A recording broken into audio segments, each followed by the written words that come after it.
नमस्कार. आज आपण एका अशा केसबद्दल बोलणार आहोत जिथे आर्थिक शिक्षण आणि कोट्यावधींचा दंड यांची एक विचित्र गाठ पडली आहे. सुरुवात करूया या आकड्याने, 601 कोटी रुपये. हो, बरोबर ऐकलं. हा तो दंड आहे जो भारताची मार्केट रेग्युलेटर सेबीने एका फायनान्शियल ट्रेनरला परत करायला सांगितला आहे. गंमत अशी आहे की हा पैसा ट्रेडिंगमधून कमवलेला नव्हता, तर तो तब्बल 4 लाख विद्यार्थ्यांकडून गोळा केलेल्या फीमधून आला होता. आणि इथूनच या कहाणीतला खरा विरोधाभास सुरू होतो. म्हणजे बघा, एकीकडे दावा होता की लोकांना मार्केटमधून करोडपती बनवायचं शिकवलं जातंय, आणि दुसरीकडे जे शिकवत होते त्यांना स्वतःला ट्रेडिंगमध्ये 6 कोटी रुपयांपेक्षा जास्त नुकसान झालं होतं. आणि दुर्दैवाने त्यांच्या विद्यार्थ्यांचंही तेच झालं. तर मग कोण आहेत हे अवधूत साठे, आणि त्यांनी एवढा मोठा चाहता वर्ग किंवा म्हणा हवं तर विद्यार्थी वर्ग कसा तयार केला? बरं, साठे यांची एक ओळख होती, एक खूप शिकलेले, परदेशात काम केलेले तज्ज्ञ जे अतिशय सोप्या भाषेत ट्रेडिंग समजावून सांगायचे. ते स्वतःला गुरुजी म्हणून घेण्याऐवजी एक मित्र म्हणून सादर करायचे.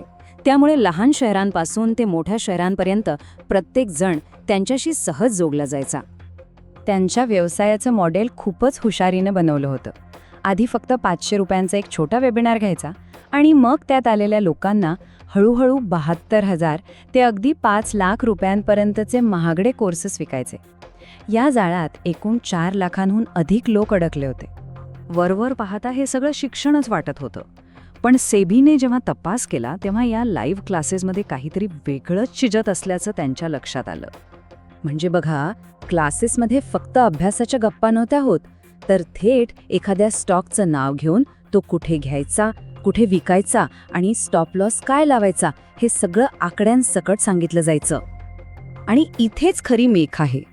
कारण सेबीच्या नियमांनुसार जर तुम्ही पैसे घेऊन लोकांना असं काही सांगत असाल तर त्याला गुंतवणूक सल्ला म्हणतात, आणि त्यासाठी खास परवाना लागतो, जो अर्थातच त्यांच्याकडे नव्हता. हे अगदी कसं आहे माहितीये, जसं की तुम्ही सिग्नल तोडला आणि पोलिसांना म्हणालात की अरे, मी तर फक्त सिग्नल कसा तोडायचा हे शिकवत होतो. नियम तर तुम्ही मोडलाच आहे, नाही का? शैक्षणिक हेतू असं म्हणून चालत नाही. आणि ही गोष्ट फक्त लाईव्ह क्लासपुरती मर्यादित नव्हती. खास तयार केलेल्या व्हॉट्सॲप आणि टेलिग्राम ग्रुप्समध्ये तर हे सल्ले आणखी उघडपणे दिले जात होते. ह्या पेड ग्रुप्समध्ये तर शिक्षणाचा मुखवटा पूर्णपणे बाजूला सारला होता. इथे तर थेट स्टॉक, ऑप्शन्स आणि कमॉडिटीजमध्ये काय खरेदी करायचं आणि काय विकायचं याचे संदेश यायचे. चला, आता या कथेच्या सर्वात धक्कादायक भागाकडे वळूया. ह्या कोर्सेसची जाहिरात करताना अविश्वसनीय यशोगाथा सांगितल्या जायच्या, पण जेव्हा सेबीने लोकांची खरी ट्रेडिंग खाती तपासली तेव्हा चित्र पूर्णपणे वेगळं होतं. त्यांच्या जाहिरातीमधलं एक खूप मोठं उदाहरण होतं एका गृहिणीचं, ज्यांनी म्हणे ऑप्शन्स ट्रेडिंगमधून तब्बल 1 कोटी रुपये कमावले होते. पण जेव्हा त्यांचं खरं अकाउंट तपासलं गेलं तेव्हा कळलं की त्यांचा नफा फक्त 4,17,000 रुपये होता. म्हणजे दाव्याच्या तुलनेत अगदीच किरकोळ. अजून एका विद्यार्थ्याची कहाणी अशीच होती. त्याने म्हणे ट्रेडिंगच्या कमाईतून 1.5 लाखाची बाईक घेतली, पण प्रत्यक्षात त्याच्या खात्यात 13,000पेक्षा जास्त नुकसान होतं. आणि ही काही 1-2 लोकांची गोष्ट नव्हती. सेबीने जेव्हा 186 विद्यार्थ्यांची खाती तपासली तेव्हा असं लक्षात आलं की नफा तर सोडाच, उलट त्या सगळ्यांना मिळून जवळपास 2 कोटी रुपयांचा तोटा झाला होता. आणि आता खरा कळस खुद्द ट्रेनर अवधूत साठे यांच्या व्यक्तिगत आणि कंपनीच्या खात्यांमध्ये मिळून 6,19,00,000 रुपयांपेक्षा जास्त तोटा होता.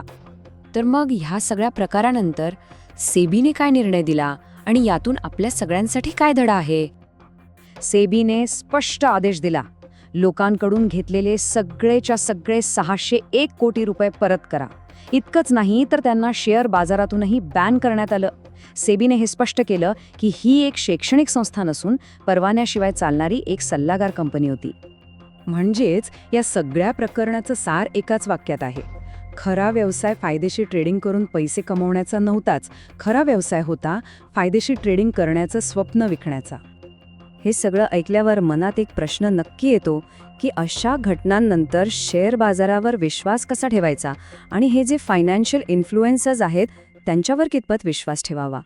गेल्या काही वर्षात झालेल्या अशा घोटाळ्यांबद्दल तुमचं काय मत आहे हे आम्हाला कमेंट्समध्ये नक्की सांगा. आणि अशाच किचकट विषयांचं सोप्या भाषेत विश्लेषण पाहण्यासाठी चॅनलला सबस्क्राईब करायला विसरू नका. पाहिल्याबद्दल खूप खूप धन्यवाद.